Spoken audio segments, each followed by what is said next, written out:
Donc voici le téléviseur haut de gamme OLED de LG, c'est le LG Signature, de la nouvelle gamme Signature, c'est le 65G6V. On est sur ce qui se fait de mieux en termes de téléviseur. C'est des couleurs fidèles, un contraste quasiment infini, un rendu 3D qui est toujours présent, il est toujours compatible 3D qui est vraiment excellent. On a aussi une barre de son intégrée qui procure un son quand même tout à fait correct pour un téléviseur de cette finesse. C'est un des seuls modèles du marché compatible Dolby Vision.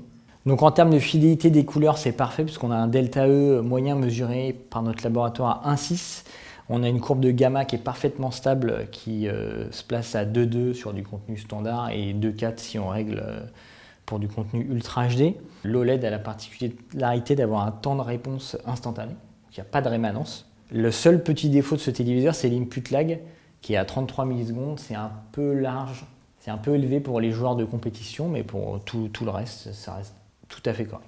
Donc maintenant, on a deux télécommandes. Donc on a celle-là qui est tout à fait classique avec les raccourcis. On a la petite télécommande qu'ils appellent Slim Remote et en fait, ce qui donne accès quasiment à toutes les fonctions. Donc sur ce téléviseur, toute la connectique est répartie à l'arrière du pied. Donc le téléviseur LG Signature 65G6V est ce qui se fait de mieux aujourd'hui sur le marché. Quelques petits défauts, son prix, 8 500 €.